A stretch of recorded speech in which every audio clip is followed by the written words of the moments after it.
பரிசுத்த நாமத்திற்கு மகிமை உண்டாவதாக. ஆண்டவராகிய இயேசுவின் நாமத்தில் இந்த காலவெளியிலே உங்களை சந்திப்பது மிகுந்த மகிழ்ச்சி அடைகிறேன்.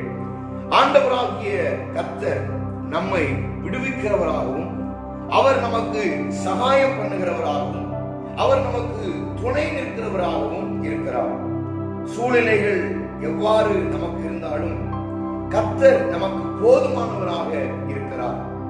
சூழ்நிலைகளுக்கு மேலாக அவர் நம்மை நிரப்புகிறவரும் நம்மை ஆசீர்வதிக்கிறவருமாக இருக்கிறார். பிரியமானவர்களே, உலகத்தின் வாக்கு பழமொழி சொல்லுகிறது, படைத்தான் படைப்பு எல்லாம் மனுவுக்காக, மனுவை படைத்தான் தன்னை வணங்க. இது உலகம் சொல்லுகிற வார்த்தை, ஔவையார் சொன்ன வார்த்தை. படைத்தான் படைப்பெல்லாம் மனுவுக்காக, மனுவை படைத்தான். கடவுள் படைத்தான் எல்லாவற்றையும் மனுவுக்காக, மனுஷனுக்காக, மனுஷிக்காக. ஆனால் மனுவை படைத்தான் தன்னை வணங்க. இது எவ்வளவு பெரிய வார்த்தை பாரு. அப்போ கடவுள் எல்லாவற்றையும் படைத்தது மனுஷனுக்காக, மனுஷனை படைத்தது அவரை ஆராதிக்கும்படியாக, அவரை வணங்கும்படியாக. இந்த காலவெளியிலே நாம் ஏன் இந்த கர்த்தரை ஏற்றுக்கொண்டு அவரை ஆராதிக்கிறோம் என்றால், ஒவ்வொரு நாளும் அவர் நம்மளை பாதுகாக்கிறார். வேதம் சொல்லுது, அவர் காலையோறும் நம்மளை விசாரிக்கிறார், நிமிஷந்தோறும் நம்மளை விசாரிக்கிறார், நம்மளை நடத்துகிறார், நம்மளை போஷிக்கிறார், நம்மளை நல்வழிப்படுத்துகிறார், நம்முடைய தேவைகளை அவர் சந்திக்கிறார். இந்த காலவெளியில, இந்த வாரத்தில் நாம் தேவனுடைய செய்தியை நாம் கேட்க போகிறோம். தொடர்ந்து இந்த செய்தியை நாம் கேட்க போகிறோம். தேவனுடைய பிள்ளைகள் அவர்களுக்குள்ள கிரியை செய்கிற, அவர்களை அறியாமல் அவர்களுக்குள்ள இருக்கிற சத்துருவின் அடையாளங்களை நாம் கண்டுபிடிக்க வேண்டும். ஒரு சில வசனங்களை நாம் வாசிப்போம். லூக்கா எழுதின சுவிசேஷம் 9ஆம் அதிகாரம் 38வது வசனத்திலிருந்து உங்களுக்கு நான் வாசிக்கிறேன். லூக்கா 9:38. மறுநாள் அவர்களில் ஒருவன் சத்தமிட்டு, போதகரே, என் மகனை கடாட்சி தரல வேண்டும் என்று உம்மை வேண்டிக் கொள்ளுகிறேன். அவன் எனக்கு ஒரே பிள்ளையாயிருக்கிறான். ஒரு ஆவி அவனை பிடிக்கிறது. அப்பொழுது அவன் அலறுகிறான். அது அவனை நுரைத்தள்ள அலக்களித்து அவனை கசக்கின பின்பு அவனை விட்டு நீங்குவது அரிதாயிருக்கிறது. அதை துரத்தி விடும்படி உம்முடைய சீஷரிடத்தில் வேண்டிக் கொண்டேன், அவர்களால் கூடாமல் போயிற்று என்றான். இயேசு பிரதியுத்தரமாக, விசுவாசம் இல்லாத மாறுபாடான சந்ததியே, எதுவரைக்கும் நான் உங்களோடு இருப்பேன், உங்களிடத்தில் பொறுமையாயிருப்பேன், உன் மகனை இங்கே கொண்டு வா என்றார். அவன் சமீபத்து வருகை பிசாசுவனை கீழே தள்ளி அலக்களிக்கிறது. இயேசு அந்த அசுத்த ஆவியை அதட்டி இளைஞனை குணமாக்கி அவன் தகப்பிடத்தில் அவனை ஒப்புவித்தார். பிரியமானவர்களே, ஒரு இளைஞன், தகப்பனுக்கு ஒரே மகன், அவனுக்குள்ள ஒரு அசுத்த ஆவி புகுந்து அந்த ஆவி அவனை அலக்களிக்கிறது. அவனால் எதையும் தன்னிச்சையாக செய்ய முடியாமல் அந்த ஆவி அவனை கரைப்படுத்துகிறது, அவனை காயப்படுத்துகிறது, அவனுடைய வாழ்க்கையை சிதறடிக்க பண்ணுகிறது. அவன் நொந்து போயிருக்கிறான். அவனுடைய வாழ்க்கையில ஸ்தோத்திரம், அந்த ஆவி அவனை புளிந்து கொண்டிருக்கிறது. என்ன அவனுடைய வாழ்க்கை எப்படி இருக்கும்னு நினைச்சு பாருங்க. பைபிள் சொல்லுது, ஒரு ஆவி அவனை பிடிக்கிறது. அப்பொழுது அவன் அலறுகிற சூழ்நிலை. சத்துரு ஒரு விசுவாசிய, ஒரு தேவ பிள்ளைக்குள்ள அல்லது ஒரு மனுஷனுக்குள்ள உள்ள வந்துருச்சுன்னா, அந்த ஆவி அவனை அலற வைக்கிறது, சத்தமிட வைக்கிறது, அலறுகிறான், கூச்சலிடுகிறான். இந்த ஆவி ஒரு மனுஷனை அலற வைக்கிறது. ரட்சிக்கப்பட்ட ஒரு தேவ பிள்ளைக்குள்ள அசுத்தாய் வருமா? பைபிள் சொல்றது, பிசாசுக்கு இடம் கொடாதுங்கள், பிசாசுக்கு எதிர்த்து நில்லுங்கள். அப்ப என்ன அர்த்தம்? எதிர்த்து நிக்காட்டா, எதிர்த்து நின்னா அவன் உங்களை விட்டு ஓடி போவான். எதிர்த்து நிக்காத பட்சத்தில் அவன் உங்களோடு இருப்பான். எதிர்ச்சொல் என்ன? கண்ணீர், சந்தோஷம், சுகம், துக்கம், எதிர்ச்சொல். பிசாசுக்கு எதிர்த்து நிற்கும் பொழுது அவன் உங்களை விட்டு ஓடுவான். ஆனால் அவனை எதிர்த்து நிற்க திராணி இல்லாமல் இருக்கும் பொழுது அவன் உங்களிடத்தில் வந்து சேருவான். உள்ள இருக்கிறான், அவன் செய்ய வேண்டிய எல்லா வேலைகளையும் தெளிவா செய்வான். அவன் செய்யற முதல் காரியம் உங்களுக்குள்ள இருந்து உங்களை அலற வைப்பான். இந்த பைபிள் சொல்லுது, அவன் அலறுவான், சத்தமிடுவான். தேவையில்லாத வார்த்தைகளை அலற வைக்கும் பிசாசு. அசுத்த ஆவியோட வேலை என்ன? உங்களை அலற வைக்கும். அவன் பைபிள் அலறுகிறான். அது அவனை நுரைத்தல்ல அலக்களிக்கிறது. ஆவிக்குரிய ஜீவத்தில் நுரை தள்ளுகிறது என்றால் துன்மார்க்கமான வார்த்தை, அசிங்கமான வார்த்தை, அலற வைத்து அசிங்கமான துன்மார்க்கமான வார்த்தைகளை, மிக கேவலமான வார்த்தைகளை நம் வாயிலிருந்து பேச வைக்கிறது சத்துருவின் வல்லமை. அந்த அசுத்த ஆவி அவைகளிலிருந்து நாம் விட்டு வெளியேறுவதற்கு என்ன செய்யணும்னு பார்க்கணும். பிசாசுடைய வேலைகளை தான் அலற வைக்கும், தூஷணமான வார்த்தைகளை பேச வைக்கும். துன்மார்க்கம் பேசுறது போல தூஷணமான வார்த்தைகளை நம்ம பேச வைக்கும். இது பிசாசுடைய வேலை.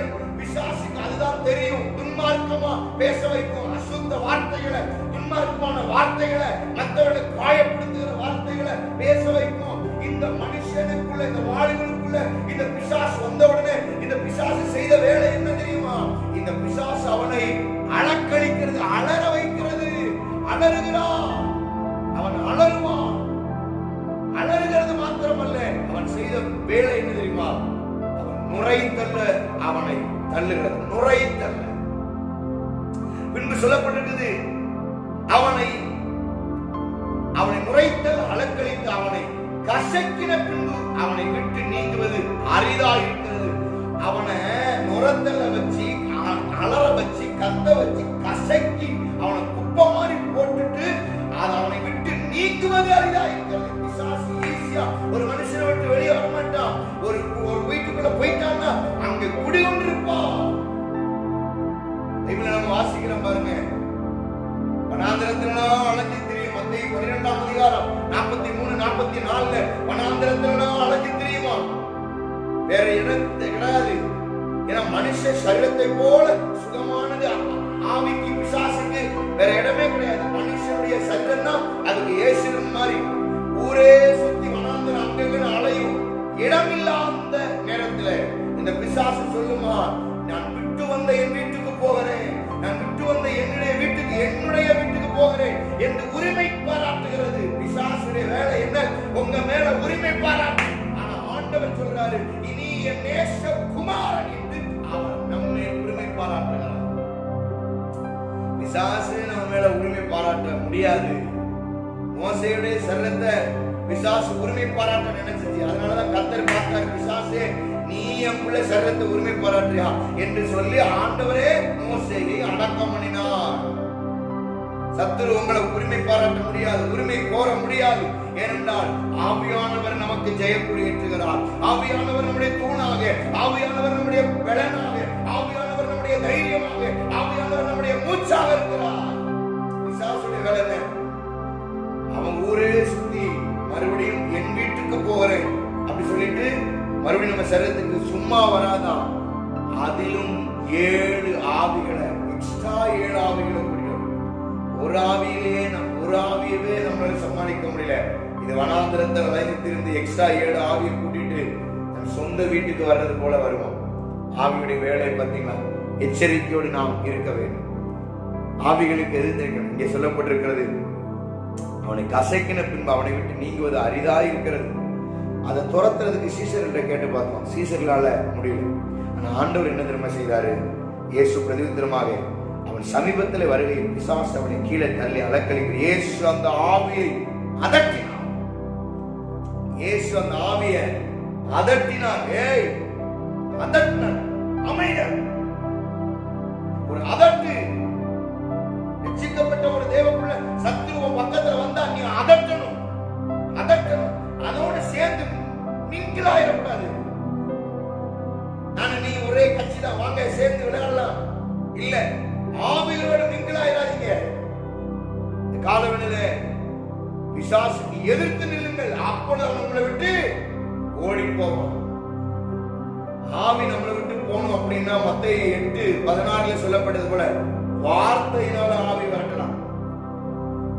அப்புறம் எப்படி ஆவி வரட்டலாம்? பிசாச மார்க் 9:25 அந்த பிசாசு ஊமையும் செவிடுமான ஆவியே அவனை விட்டு போ, திரும்பி வராதே அப்படின்னு பெயரை சொல்லி அந்த ஆவியுடைய ஸ்பிரிட்டோட நேம சொல்லி விரட்டணும். மூணாவது அதட்டி விரட்டணும்.